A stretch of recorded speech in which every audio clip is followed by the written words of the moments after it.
Afinal, o que é a apneia do sono? Esse distúrbio tão prevalente na população. Você sabia que 1/3 da população tem apneia do sono? Então, se na sua casa tiver você e mais 2, e os 2 não tiverem apneia do sono, toma cuidado que pode ser você.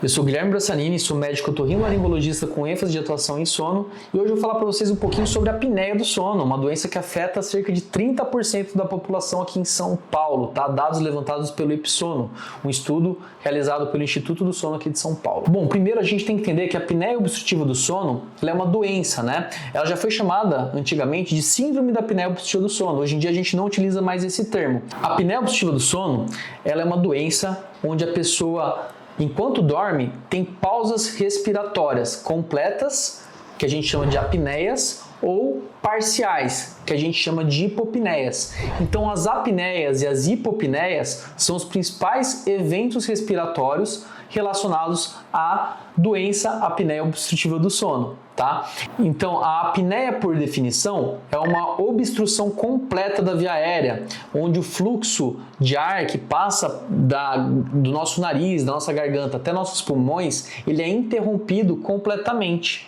As hipopneias, essa obstrução ocorre parcialmente, mas mesmo assim deixa de levar ar de uma forma adequada para os pulmões. Então, tanto as apneias quanto as hipopneias fazem com que a nossa ventilação pulmonar seja prejudicada.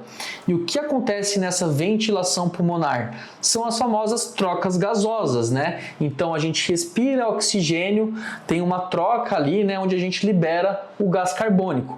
E esse oxigênio, quando ele entra nos nossos pulmões, ele vai para a nossa corrente sanguínea, vai para as nossas células, né? Então gera a oxigenação de todo o nosso organismo, né? O oxigênio é vital, né? É o que vai abastecer as nossas células, a nossa energia, né? Então, se a gente respira oxigênio, a gente está abastecendo nossas células e elas estão funcionando normalmente. Quando a gente tem um quadro de apneia do sono, a gente tem menos troca gasosa, tem menos oxigênio, então nossas células trabalham sem o oxigênio necessário. Então começa a pensar em todas as suas células do corpo, né, trabalhando de forma inadequada, né, com pouco oxigênio. Quais males isso pode causar? E se você pensou em vários males, pode ter certeza que são mais do que esses que você pensou, tá? Então a gente sabe hoje em dia que a apneia do sono ela é fator de risco para desenvolvimento de doenças neurológicas, cardiovasculares, metabólicas e hormonais, aumento do risco de obesidade, de doenças mentais e por aí vai. Então, quando a gente vai falar de aumento do risco, a gente fala, inclusive, de aumento de risco cardiovascular a ponto de ser predisposição a desenvolvimento de hipertensão arterial, né, pressão alta, risco de eventos isquêmicos, né, como infarto, como AVC, arritmias, então diabetes, Parkinson, Alzheimer e por aí vai. E claro, predisposição também a quadros mentais, né? Então, síndrome do burnout, depressão, ansiedade, síndrome do pânico, né? E a curto prazo a gente já pode falar, por exemplo, de irritabilidade. Pessoas que começam a ter apneia do sono, elas são mais esquecidas, com maior irritabilidade e por aí vai, né? Então, é um quadro que a gente tem que ter bastante cuidado, diagnosticar precocemente para evitar o desenvolvimento dessas doenças mais graves, né? A apneia do sono é uma doença crônica que é fator de risco para desenvolvimento de outras doenças crônicas também, né? E esse link é muito importante entender. Então, quando que a gente vai suspeitar que tem um quadro de apneia do sono, né? Lembra, o principal sintoma da apneia do sono é o ronco, né? O ronco, por si só, é a vibração da via aérea, né? Então, se você tem um estreitamento da via aérea, que acontece num quadro de apneia, você tem maior vibração, maior ronco. Não que não exista apneia sem ronco, tá, gente? Existe, mas é mais comum que tenha ronco. Um outro sintoma também muito comum é secor na boca, né? A boca seca. Geralmente a pessoa acorda com a boca seca porque tenta respirar pela boca e aquela boca aberta resseca bastante aquela região ali, né? Outros sintomas: cansaço diurno, sonolência, queda do libido, maior irritabilidade, ganho de peso. Gente, por aí vai, tá? Tem muitos sintomas relacionados com a apneia do sono e eu acho que eu tenho um vídeo aqui no canal sobre isso, dá uma olhadinha aqui que vocês vão encontrar os principais sintomas relacionados a um quadro de apneia do sono. E aí você vai me falar, tá, mas como é que eu trato isso daí, né? Como é que eu trato o ronco, a apneia do sono? Vocês têm que entender que, primeiro, é muito individualizado, né? Então a gente tem que entender a história do paciente, quais são os fatores que podem estar causando essa apneia.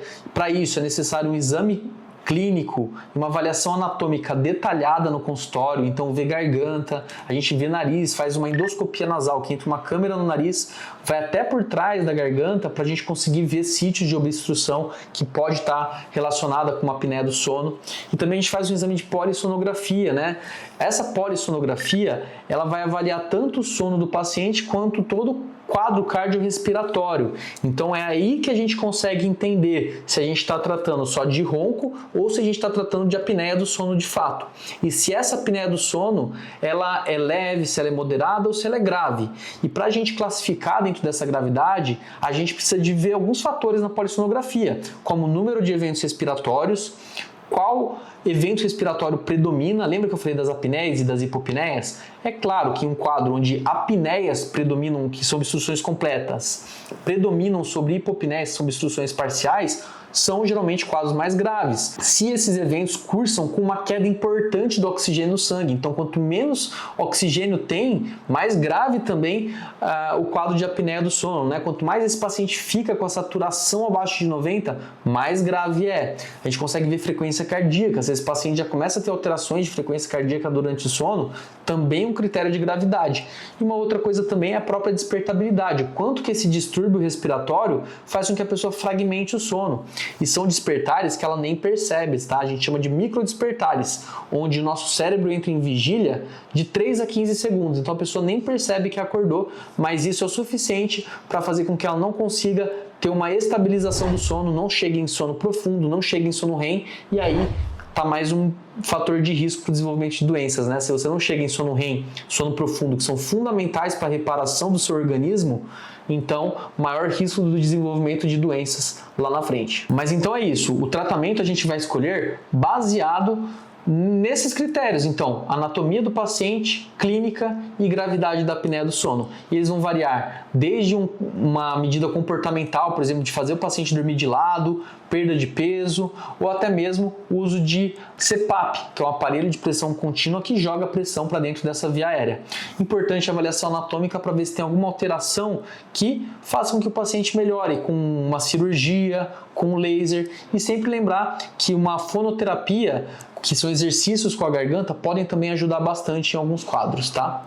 Então é isso, o tratamento geralmente é indicado conforme a necessidade do paciente, e isso varia de pessoa para pessoa. Bom, então é isso, se esse vídeo te ajudou, eu peço que você curta esse vídeo, compartilhe com quem possa se beneficiar desse vídeo também, e nos acompanhe por aqui, se inscreva no canal e acompanhe os próximos vídeos. A gente se vê!